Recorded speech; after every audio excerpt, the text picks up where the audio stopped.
Hello and welcome to the Gilbert and Singh podcast with me, George Gilbert, and my partner in crime, Mr. Singh. Mr. Singh.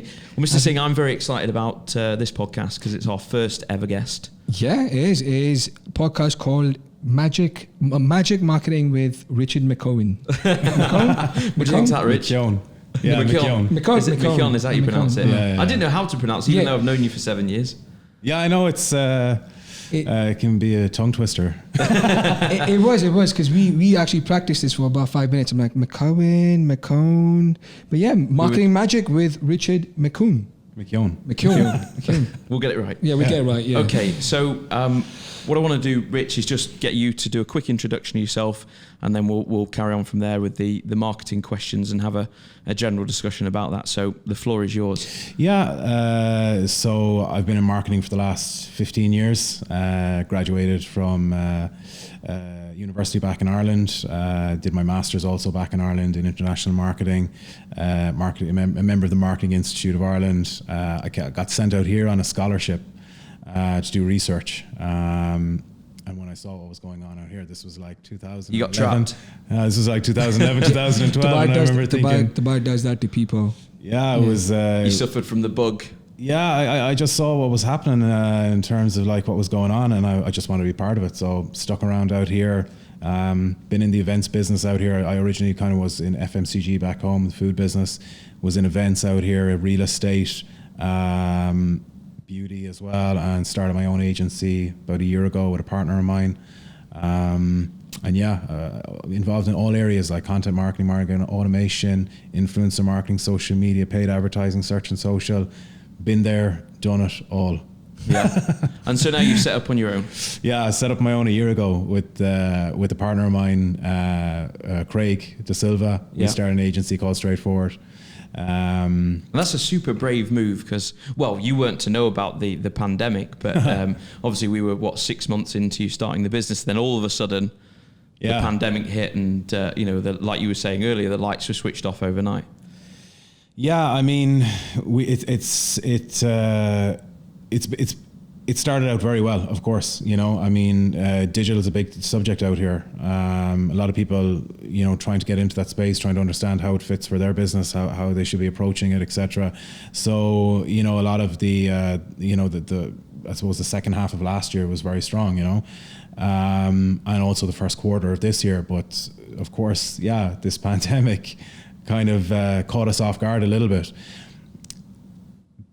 I would say that, look, business is still going well. There's still a lot of enthusiasm. There's actually even more enthusiasm now from businesses looking to get their digital execution right, looking to do digital transformation, trying to understand how. I think they've kind of got no choice really now. Everything is digital.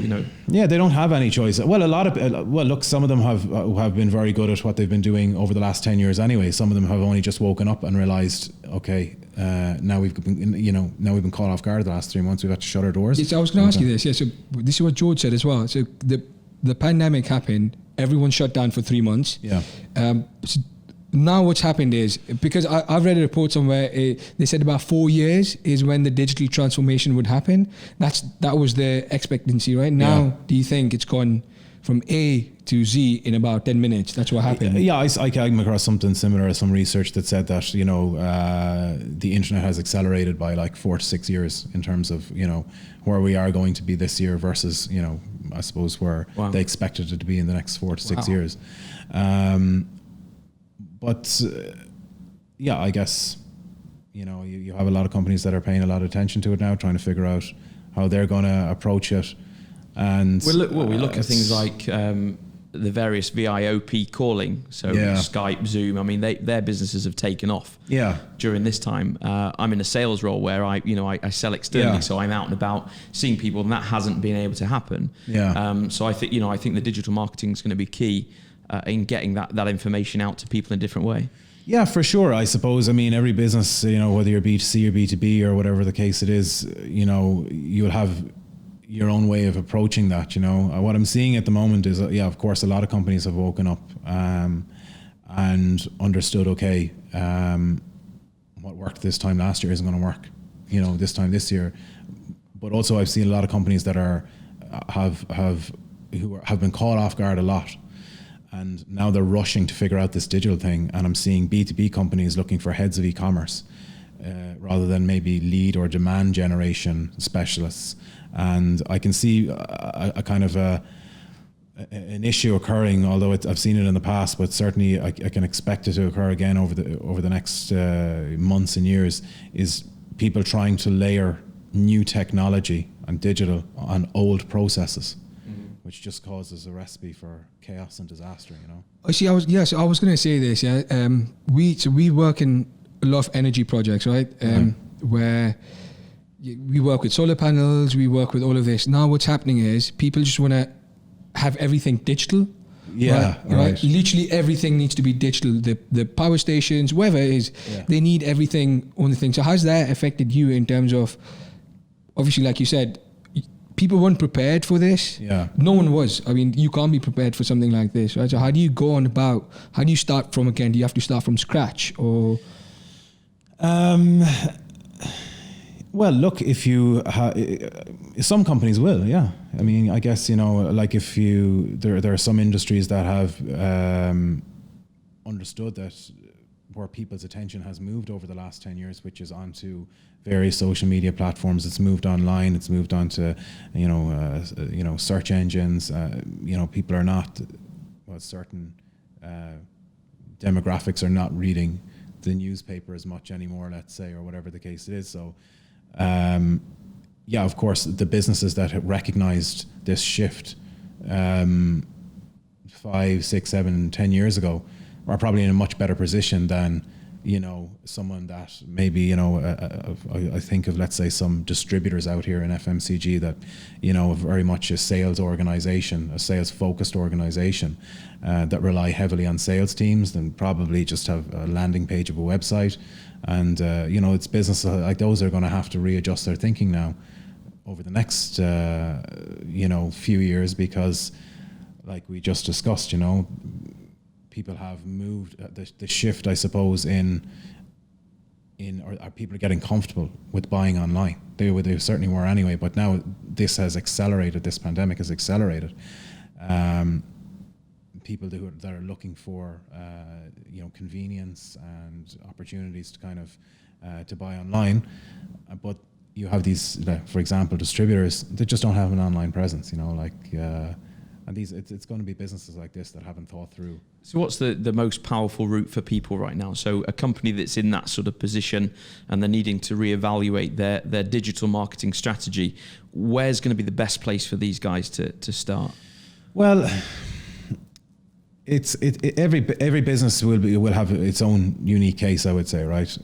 And the way I would approach something like that, to be honest, from my angle is, you look at, let's say, your buyer personas or the demographic, the audience that you're trying to target, and once you have those established, you try and understand what that buying journey looks like for them. What type of information are they looking for? So we're talking about the consumer's buying journey. You're looking at the consumer buying journey. You're trying to understand what type of information are they looking for at certain stages of the buying cycle, whether it's awareness or consideration or decision stage, information that they're looking for, and then building out your marketing strategy based on that. It's like if you look at maybe fragrance distributors or something like that. Maybe it's not the best example, but if one of their, let's say, buyers is a retailer, like, okay, how does that retailer's buying process, like what when they're searching for new products for their categories, what information are they looking for, and how can we make sure we have the information and the answers for them so that we become that authority. So you help them understand what your target audience is as well? Exactly. Okay. Exactly. So you help them go, okay, you know what? This is not what you're doing right now is not for your target audience, because this is your age group of buying is X, and you're shipping to or marketing to younger audience. It's not going to work. What frequently happens is, like, a business owner will always understand exactly who buys his products. Yeah. But then you have frequently a situation where they may have read everyone's on Instagram. Got to get on TikTok. Everyone's on TikTok right now. But your buyer persona is not on TikTok, because the buyer that you have is a, 54-year-old, Western guy who spends most of his time checking his emails, maybe checks his Facebook, has never heard of TikTok. And so you don't need to worry about this stuff. I know you may have read that somewhere, and somebody, maybe, somebody has a passing interest in marketing has just said this to you. You got to look at TikTok. No, you don't. You don't need to waste any time. Is there an element of trial and error as well, in terms of throwing out certain promoted ads, sponsored ads, and aiming at certain demographics to just see if there is a bit of a curve to a different or a slightly different age group or another age group that maybe they haven't explored? Is that something that you do? Yeah, as well? for sure. But it's about understanding, I guess that comes down to resources as well. If it's the case that you're an SME or let's, for example, and you have limited resources, you want to understand that, okay, this is my audience, this is how they spend their time, this is where they find information related to their job, and you want to invest in the channels that they spend the most time on. Okay, if you only have the resources to focus your time on, let's say, creating content for LinkedIn, maybe you want to become an authority figure on LinkedIn and you want to build yourself out. Okay, that's great. Then maybe if you only have the resources to do that, then you should do that. If that is the number one channel you've identified for your buyers who spend their time on, let's say, social platforms. If TikTok, for example, or Instagram is number 4 or 5, well, yeah, of course, if you have the resources to do that and see how it works for you, then yeah, you should. But it's about prioritizing. Well, it's interesting you mentioned. The thing is, it's very interesting because you said SMEs. Yeah. Well, obviously, UAE has. Well, that's the crux of the economy anyway. It's the SMEs. It's just not the big companies that do the majority of the thing. It's the SMEs, right? So how do you structure, this is what George was saying, how do you know? So for example, I've done trial and error method. I've gone on to LinkedIn. I failed. Now I've said, I'm going to go up to straightforward. I need help. Can you help me with this? So how does that affect your thing where you go, you've done this completely wrong. You have a client that does not understand what you're trying to say. Even if it comes across you're making the money, but he's head stuck in the fact that, no, this is the correct way I'm going to do it. How does that work then? How do you work with clients that don't actually see eye to eye in terms of what you want to do? Well, if they're speaking with us, they've already identified that there's a problem for them. That's a very good point. That's a great marketing pitch. That's a great marketing pitch. That's why he's the guru. Yeah, so I'm going to write this down as well. If you have a problem, but in seriousness, if somebody approaches me or Craig, for example, the reason they've approached us is because they know that whatever they're doing right now is not getting them the results that they expected. So, either it's about realigning their maybe, and don't get me wrong, there's many instances where, the marketing has been executed well, but the expectations have been misaligned. And other ways, this is the reality sometimes. At the same time, of course, maybe it's about realigning expectations and helping and educating that individual. I'm going to use those. I'm going to use those next time I go for for any pitch. I'm going to be like, listen, we need to align. What is it? Expectations with aligning expectations. Yeah, you need to deliver that line very carefully. You can I wouldn't go in saying that right now, but but look, it is the case. Some people have different ideas of what marketing should do, and of course that's about educating your client and helping them understand. Okay, well, look. If you only invest in this area, then you should expect these results. I've come across this a couple of times and recently as well. If you look at marketing, it's a little bit like having a balanced portfolio if you're investing, right? If a balanced portfolio is got your bonds, your property, your stocks, everything like that, that, okay, if something goes wrong, you're hedged in some other angle. Yeah, and honestly, sometimes the worst clients that come along, not the worst, but the ones that are that struggle the most or they've heard something along the lines of, well, we're running Facebook ads. We pumped a load of money into Facebook ads. And it's like, yeah, but like, have you, like what type of content are you creating? Have you invested in content marketing? Have you invested in marketing automation, SEO, all that kind of stuff? Like, no. Like, we just need leads. So we're running Facebook ads. Like, yeah, but do you kind of need fingers in different pies? Because I've been doing something with Parker Sinclair recruitment in terms of the video resumes, and we've kind of done a bit of a scattergun approach across, I would say, 4 or 5 of the key platforms to aim for. Yeah. I mean, is that the right thing to do, or is that the right thing to do at the start, and then once we start to get more traction from one in particular, we then focus more energy on that route? No, honestly, it comes back to what I was saying. Like, is if you, let's say, identify your buyer persona, you understand his challenges, his goals, his identifiers. What is the problem he has? What is the problem he encounters? What is he trying to achieve? Where does he spend his time? Then you should be aligning.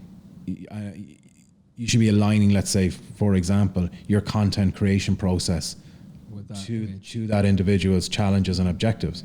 And if it's the case that, for example, maybe I don't know, we'll pick something. Let's say we'll take real estate, for example.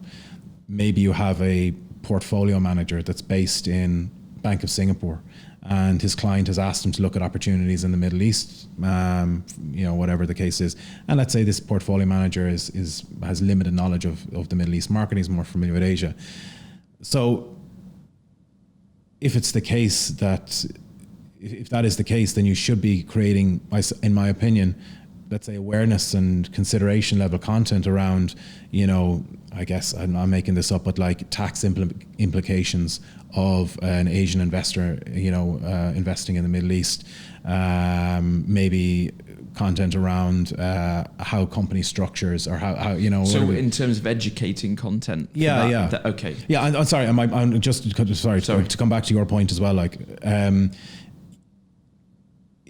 if that, let's say we take that portfolio manager, if he spends his time reading certain industry publications, or he spends his time on LinkedIn, and this is where he gets his information from, on search as well. If he spends a lot of his time searching for information, then of course you want to, number one, become the authority figure in the market on investing in real estate in the Middle East, so that when he hits Google and finds out, okay, well, whatever the basic search terms are for this, that you're turning up as like that individual that's providing the answer for him, and then creating content around the specific questions that he has.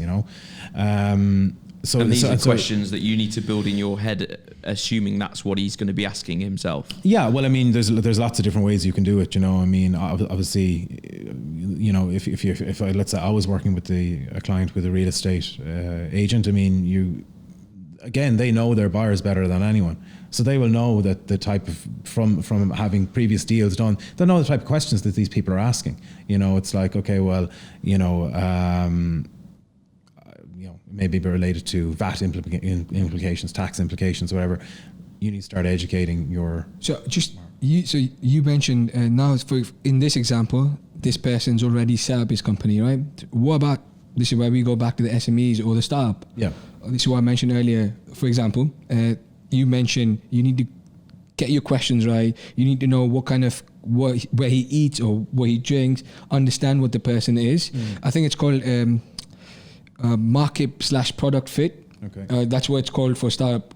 If you don't hit the market fit, right, it's about 40%. If you don't get 40%, chances are your product or your app or whatever it is you're building will not succeed, or will not go past the seed round A or whatever stage. It won't go past 3 years, right? Okay. If you don't get the proper market fit. So this is exactly what they say as well. You need to know exactly what that person is doing, right? How he's going to react to that situation if faced by whatever. But so in this case, in your case, the person said, I'm starting up my company. I don't know what my market fit is. I know what the product is, right? I still don't know what the market fit is. How does that work then? Sorry, say that again now, because just so I understand this clearly. Yeah. So when you got when you've got a product, right? So for example, in my case, it's the recycling bit. Yeah. Well, it's a bad example because I knew people needed this, right? So I know people need this. But to make the product, I need to understand what is it that they're looking for. For example, they could be looking for pickups alone. Yeah. But if I don't give them the pickups and I give them something else, it's not going to work because I've not done my marketing right. Right. But some cases, people don't know this. How do you go on? If I'm a startup company, how do I build that structure? This is where he was going earlier. How do you build? How do you go about finding out who your right customer is, or who you should be targeting in terms of? I can go on Facebook, but if I don't know who I'm targeting, how do I build that then? Does that form the part of the business plan in terms of your target audience? So many people don't do this properly. This is the thing with marketing, right? What I've realized. I've not done this properly as well. So we've gone back, for example, I'll give my personal example. We've gone and done something and we've realized, you know what, they might not need this. We're building something amazing, but they might not need this. We have to step back just in case we spend so much more money going forward. But this is because we worked with someone like you and they came back to us. But what if I don't have access to someone like you? What if I just have an idea? What's the first step? This is what the first question was.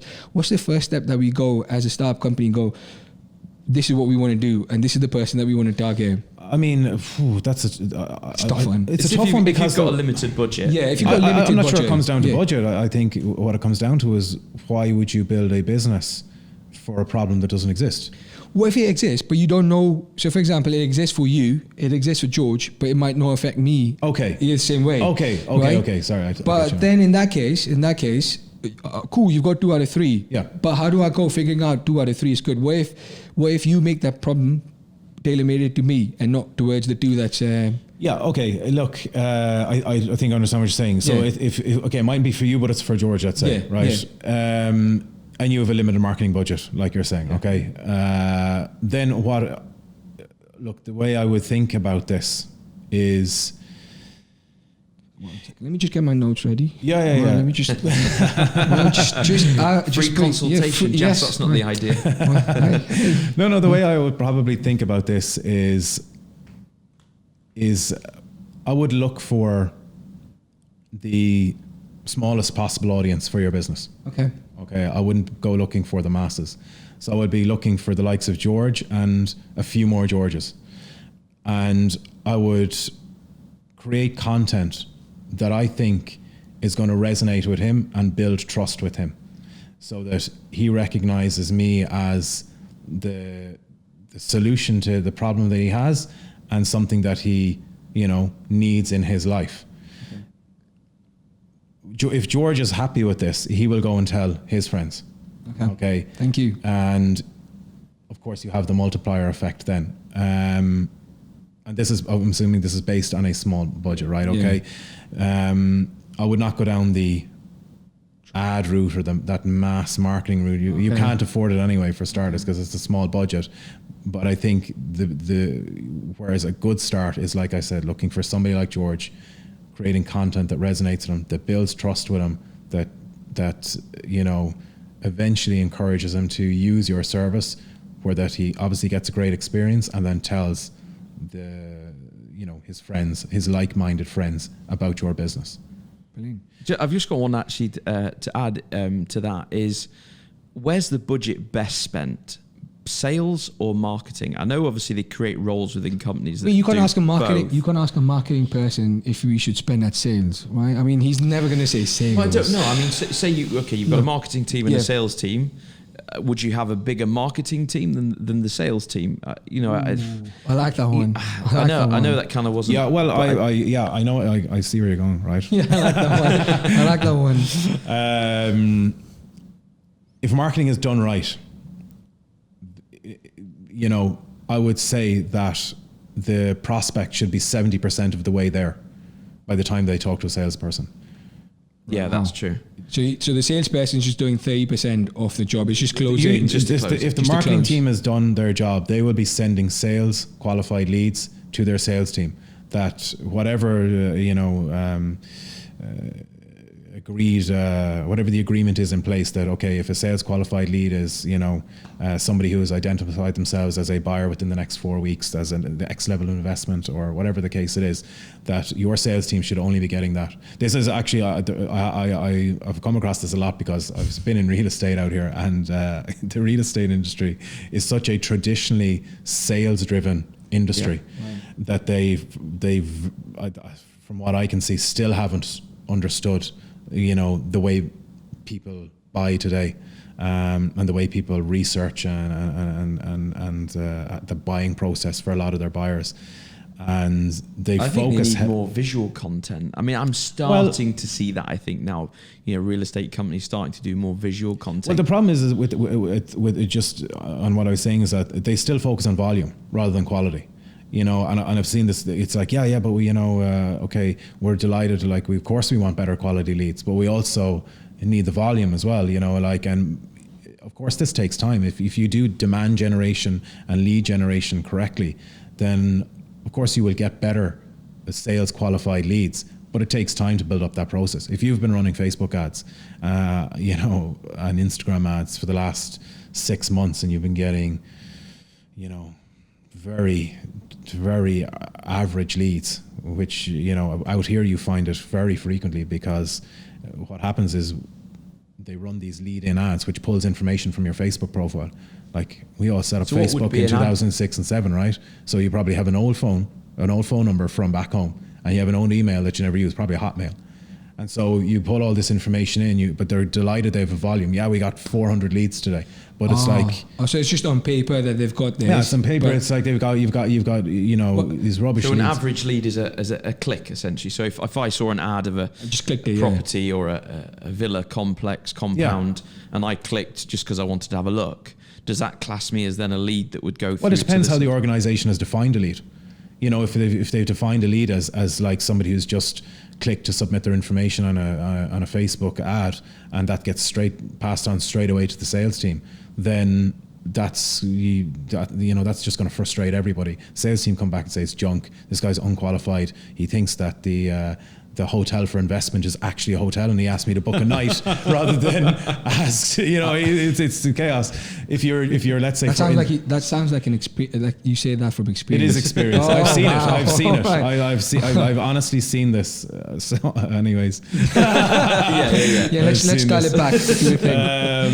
But if it's the case, for instance, let's say that you maybe create some form of content that resonates with that, let's say, portfolio manager, for instance, and he clicks to, join a webinar, download some information or whatever the case it is, and he happens to share that information with you, and you kind of, I wouldn't say you market to him, but you of course share valuable information with them over the course of time, to the point where he's like, this makes sense for my client.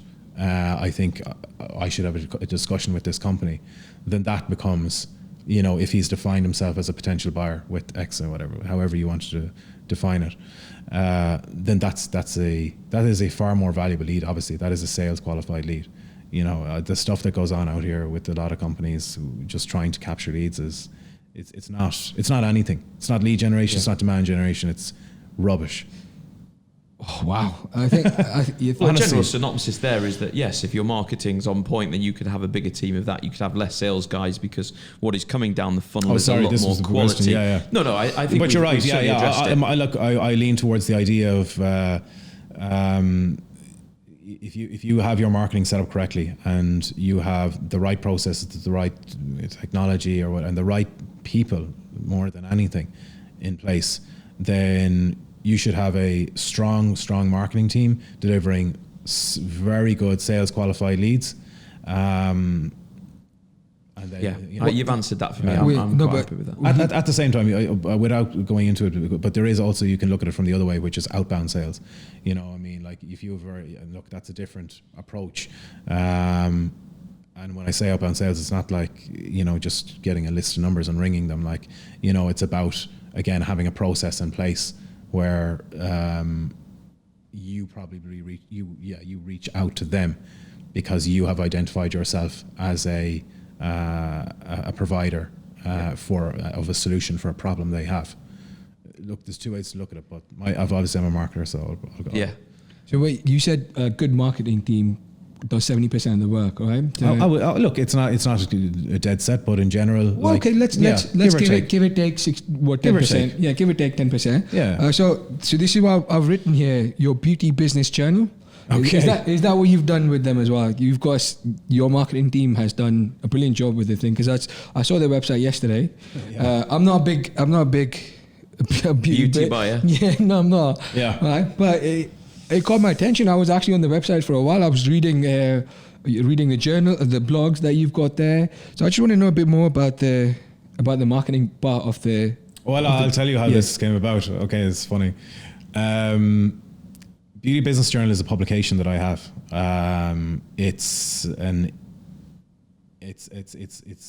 grown into, I suppose, a thought leadership and authority publication for people on the B2B side of the beauty business. So manufacturers, distributors, retailers, professionals, entrepreneurs, some VCs and regulators and stuff like that.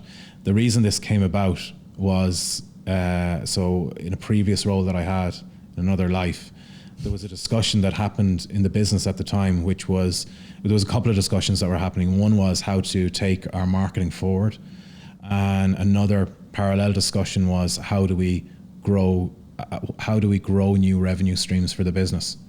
I put forward the idea at the time, because I happened to be kind of a little bit, well, I was more obviously in the marketing conversation, but when I heard what else was happening in the wider business, I put forward the idea to my senior management at the time that there was, and I was really in the thick of the whole content marketing thing. This was 2016, 2017. And I saw an opportunity to create media publications. I was in the events business, and I saw the opportunity to create media publications on the back of our events. Because there was a few of our events in particular that just didn't have authority, like publications in the industry. And anyways, I put forward the idea. The traditional way that events industry would probably have new revenue streams is through award ceremonies, fair construction services, all these different additional services. Anyways, I thought, look, I put the idea forward. I said, we'll create media publications. The idea wasn't really it wasn't taken forward at all. But I thought to myself, I'll do it. I'll pick one of these industries that I thought we could have done this for. Well, that's a huge industry, and that's still set to grow massively. It is. Yeah, I mean, I'm not really actually, to be honest, from the beauty background. I built this as a digital marketer rather than an industry professional. So what I did with it was, I went, look, it was knocked on the head. We didn't move forward with it. I said, fine. So I went home. I built that website myself, actually, within the space of a few days, and I just started putting out content.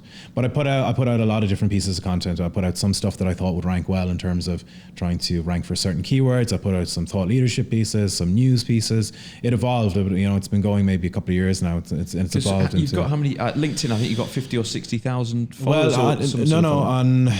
On our email database is 52,000, just over 8,000 people on LinkedIn, 15,000 on Facebook. Well, there might as well be zero because organic reach on Facebook is nothing gone anyway. Yeah. And 7,000 on Instagram. I'd say that's pretty impressive. I would say to say that's something that was kind of like a side. It was a total side gig, and I approached it as a digital marketer rather than a publisher. And now it's evolved into more of a thought leadership. I've seen what resonates with the audience well, and it's the thought leadership stuff. A lot of it is based around media technology and marketing, with some, I suppose, supply chain and stuff like that. But I suppose what I do is I marry my knowledge of media technology and marketing with a lot of what's happening in the beauty industry. And I kind of see it as an interest, that publication as an intersection between beauty, media technology, and how it's evolving and what's happening in the industry. Have you got more people on the thing, or is it just you or a couple other people in the thing? Or I have. Yeah, it's funny actually. So I started it myself initially. I tried out a couple of writers. This was I was obviously working full time at the time, and I also had a couple of gigs on like on the side. Plus I was trying to do this. So my father actually helped me at the very beginning. Actually, not at the beginning. He helped me for quite a while. He wrote a lot of the initial content. Oh, brilliant. I taught him how to write for SEO, and he got very good at it. So he did. That's interesting. And what's your father's background? Because my father was in construction way back in his day, and he was in arts, and he was a graphic designer. And well, that's good. He's not a writer. He wouldn't be, let's say, he's an excellent writer, but it wouldn't be. He was never in the industry. Like, but arts and. But sorry, just to add on to that. Then look, I actually did end up employing. So I have a writer in South of France and one in London at the moment.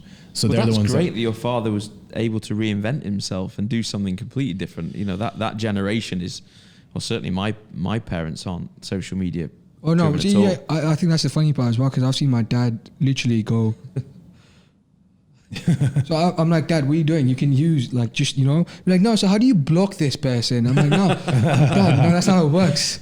But it's interesting because the reason why I asked this, right? So because we were actually talking about this a couple of days ago, is collaboration, right? It's how people are joining forces, different sectors coming in and saying, listen, we want to work together, we want to collaborate, make sure we get better content out for people, right? This is how you connect with people, right? So when I was looking through the thing, and of course, like you said, so there's digital media, there's the beauty part of it. It's just it was just interesting because there was so much collaboration going on. That's why I asked you. You know, how many people have you got working? This is clients working. Well, this is why it's worked well. Is that, you know, because, and I suppose it's like this for a lot of different industries as well. And obviously this pandemic has really shone a light on this, right? As well, yeah, you don't need somebody sitting beside you. You know, I have an awesome writer, like she's, I have two obviously, like I said, but there's one in particular, she's down in South France. Super switched on, brilliant, great. I send her a lot of the research that I'm looking to kind of lean on, let's say, along with my kind of, you know, thoughts and opinions and how I want this constructed.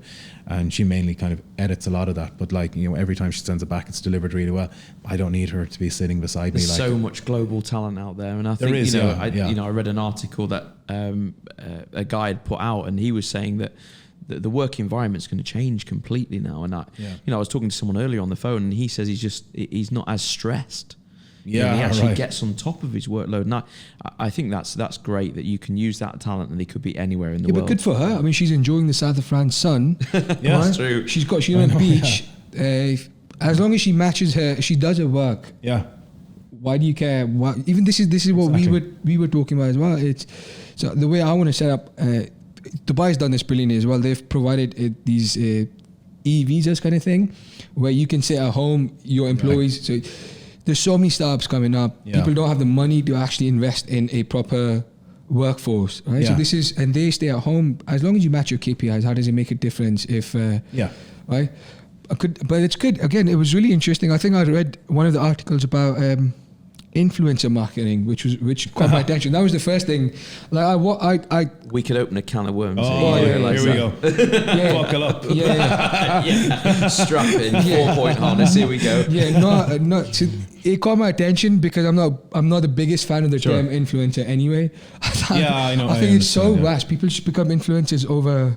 Well, I think that's the big problem now. So many people want to become influencers or believe they are an influencer. Right. Believe they are. Yeah. That's the word. Yeah. Full-time job. Where so again, it's got nothing to do with marketing. I'm just going to talk about influencer a little bit. I read an article yesterday morning where an influencer, she divorced her husband and married his son. Oh, really? Yeah, stepson basically, right? So. But this is the problem with the term influencer. When you use influencer and when you have this, it muddies the waters as well. You don't exactly know when influencer is. But your article was I loved it because what it talks about is specific to beauty markets in terms of how if you choose the right person, if you choose the right influencer for your market, The question is how do you choose the right influencer? Look, it's such a loaded topic because, look, and I've had, and I'll give you 2 examples. I've had incredible results with influencer marketing, and I've had absolutely zero results. But I suppose, how do you choose the right one? I mean, it's getting very difficult. Like it's extremely difficult to identify who's authentic and who isn't, because you can buy followers. I think everyone knows that at this stage. You can buy engagement. You can buy comments if you want. You can now also buy followers based on a specific region, let's say, so a country. So if you want all your audience to come from, let's say, we'll pick whatever, Australia, here, United Arab Emirates, you can now pay for that service to deliver, so that even when you go into the analytics and you see that this person has, most of the majority of his followers are from UAE, Saudi, whatever the case is. Okay, look, it looks real, right? I mean, it does. It looks convincing. Yeah, on the surface, it looks real for sure, but it may not be, because you can create these. So just a quick question: are these actual? So I've got so many Instagram pages where it goes 100,000 followers. All they do is travel around, which is cool, good, really good for them. But got 100 likes. Okay, well. What, 200 alarm likes? Bells everywhere there, right? For sure. Yeah. Because I think George was mentioning this earlier. It's like you mentioned this earlier. It'd be like it's a 3% rule. What's this 3% rule? I know we've been speaking for years, Richard, and I've setting up businesses in the past. Yeah. And that's changed. Like, look, there was there are, let's say, there were benchmarks, and there still are, of course, where, let's say, a good engagement rate on Instagram was like 4.2% or something like that. But of course, this was maybe 2 years ago, maybe, I can't remember. I'm sure we discussed it. But that, of course, that's changed, and that's changed because, like what happened with Facebook, organic reach started, disappearing because more people want to spend money, so therefore there were more ads, and Yeah, what's that? People don't like ads. Yeah, they don't. People don't like being sold to. Yeah, for sure. Yeah, I think that's the key part. People, I don't want to talk to you. I don't want to go on your Instagram feed and go, you're selling me stuff. I don't think I've ever bought anything off an influencer where, again, it's wrong, because if you want to use fitness instructors as influencers, I mean, then sure, I bought some of their training packages because they've resonated well with me, right? But as an influencer, I don't think I've ever bought anything on, be like, hey, use my shaving cream. I haven't done it because I'm like, you know what? But that fitness person that he is the business. Yeah, but you're not buying like a clothing product. Yeah, see, that's the thing. I don't even mind the clothing bit, right? But again, this is where your thing comes in, where content has to matter. I don't want to be in a position where I just go there and I'm looking at fake pictures. That's one. Fake pictures. I don't feel like I'm talking to an actual human being. Yeah. So this is where the thing comes. Like you said, it's a loaded. We could talk about this for days. For sure. I mean, I'll give you a couple of examples. Yeah, I've worked with some beauty influencers in the past for certain campaigns, and it's sometimes it's worked very well. In other instances, there's just been absolutely no result. And I like it was interesting. It's an interesting space. I kind of tried to do it myself out of it for a laugh, to see what's the gamification here, and I did it. I didn't buy followers, but what I did was I set up an automation tool on my account, which basically did all the work for me. It engaged with people. It liked their photos. So the commented all this stuff. Crazy. But it's all available out there. It's going on TikTok right now today. This second. Well, I thought TikTok was organic though. I thought it was. Yeah, it is organic, but it's organic. Like but there's hackers out there as well that are also doing this. Man. But look, I mean, and I did this because I wanted to understand what was happening.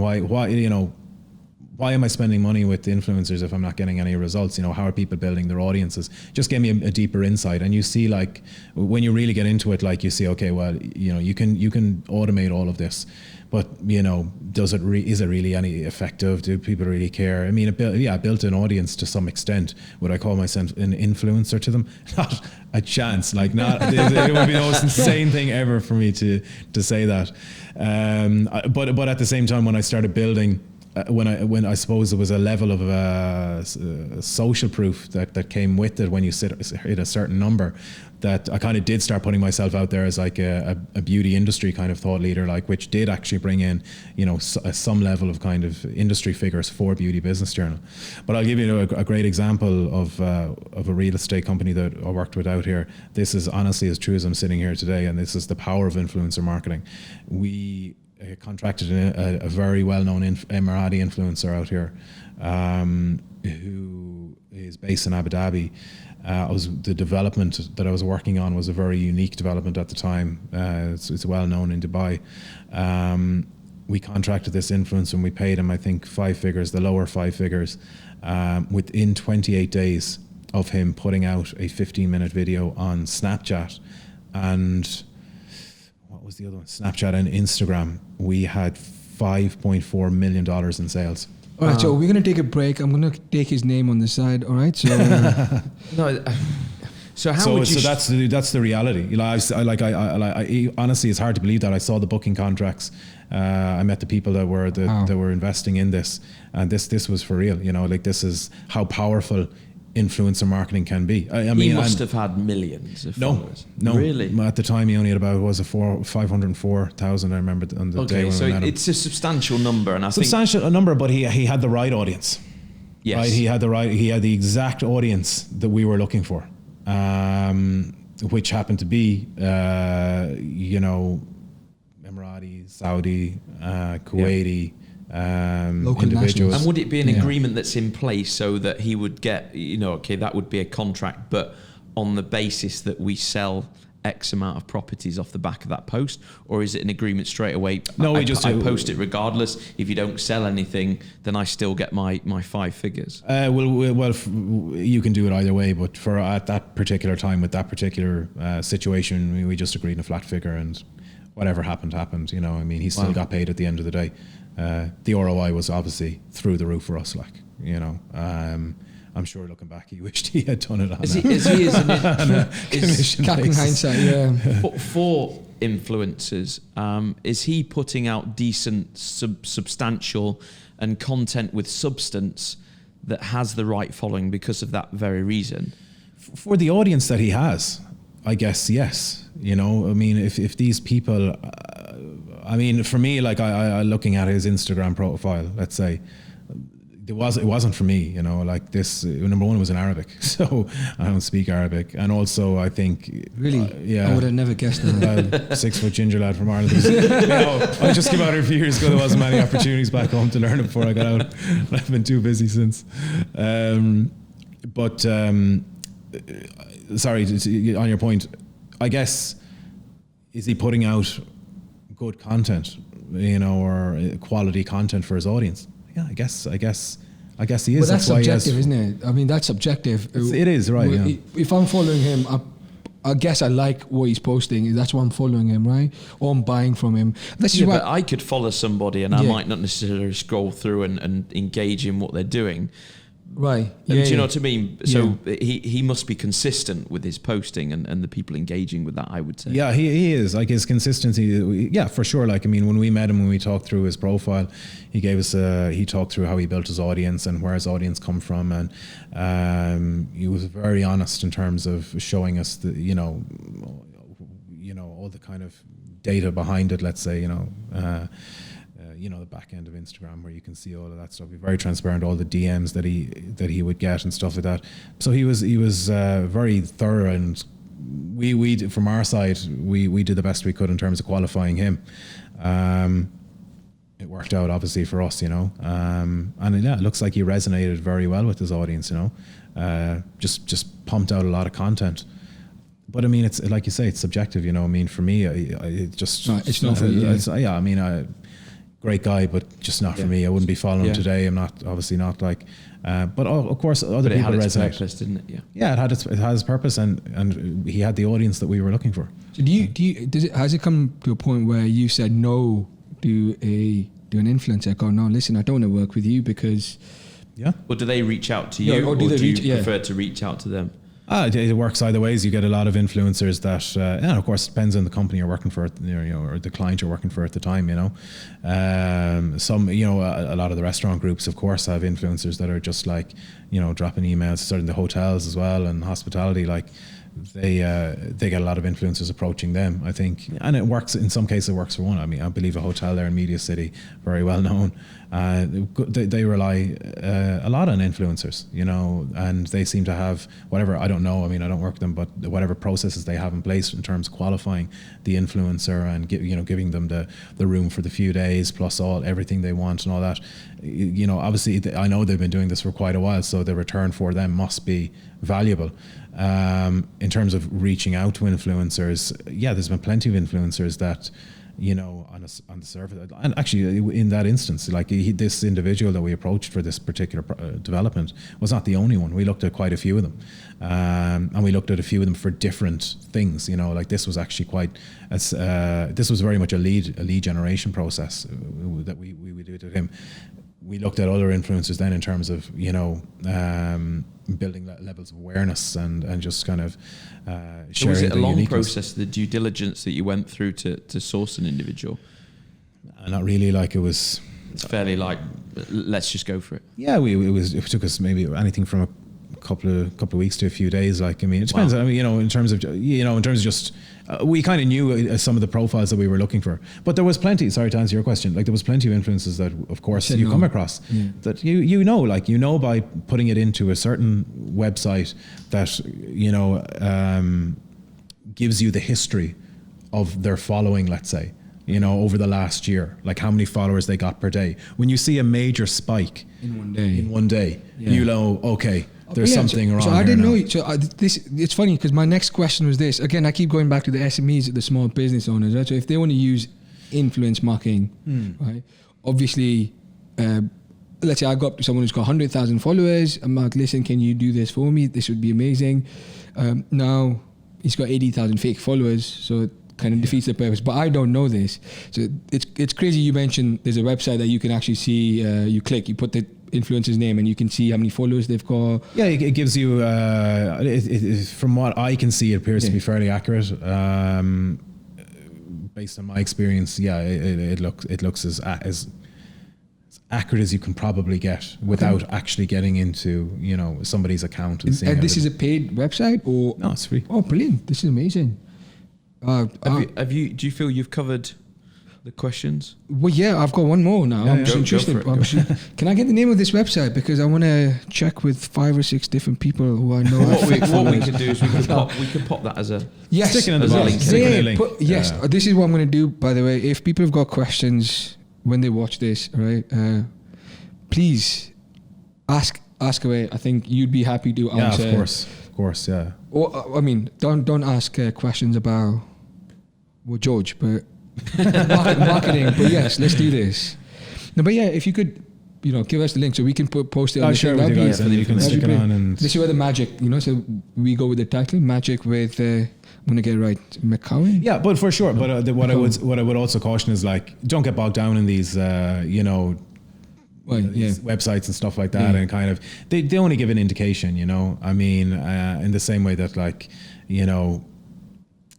there are other websites out there that give other levels of data. Like what the best way to do is, if you're investing in influencer marketing, you spend time trying to understand. Okay, well, who is the audience? Who is your buyer persona? Who resonates with this individual? Does this make sense? Does the relationship for us make sense? Does their information on their profiles, is it authentic? Is it legitimate? For sure. What's crazy? Yeah, go on, sorry. So, no, I was going to say, so what we tend to do at the end, or we've decided to do, is, is there any closing thoughts? Is there anything that you feel we haven't covered that you would like to mention, even if you want to mention the business that you've got and how people can perhaps reach out to you? Is there anything that we haven't touched on? In terms of not touching on, we could sit here for next week. Marketing. Like, look, I suppose... right now, a lot of people are looking at investing in digital marketing. They're investing in digital transformation, and they're trying to understand, how do we continue from this point in time? What I would suggest is, if you're going to seriously invest and you're going to treat this as a long-term project and not just have a short-term view of how can we just, create a quick webinar and hopefully we've got our audience back. Consider, who is our audience? Who are we really trying to target? What type of content resonates with these individuals? And if you go down the technology route, are we going to invest in technology and change the culture of our business so that we're now, e-commerce? Whether it's e-commerce or online, but what shouldn't happen is do not invest in marketing, technology, whatever the case is, and just layer this on top of your old processes and your old culture and expect this to work. It's not going to happen. It's over before you start. And of course, if they want to reach out to me, you can find me through you guys or through Straightforward. This is what I was going to say. This is amazing. So this is why when we were talking about this is why we do this, right? Is to learn, and so that people learn from you as well. So this is we can do this if you're okay with it. Right? So the first 5 people that come in and say they want to talk to you or say interested in just knowing about if they're in the right direction, and they can reach out to George's LinkedIn, my LinkedIn, or of course, Rich's LinkedIn as well. Like a consultancy, we're available. Yeah, we can talk to you about it as well we can get you access to Rich and just for sure. Yeah, because I've got a couple of beauty projects. Not me. But I've got friends that do this, and they would love to talk about how to take the next step because they've already built a base, or understand what kind of content to get because they've started writing as well. So it's interesting because if these people can actually come and work with you, then I think we've done a great job then. Right? Yeah. Right? Yeah. Fantastic. All right. Well, I would just like to say thank you very much, Richard, for getting involved in our very first podcast with a guest. And, it's been a pleasure to communicate with you through the marketing. Yeah, when we compete with Joe Rogan, we can always give credit to Rich as being our first. You can always refer back. Fantastic. We've got to start somewhere, Jazz. Calm down. Small steps. Small steps, all right? But thank you, Rich. Thank you so much. No problem. That was a pleasure. Absolute pleasure. Yeah.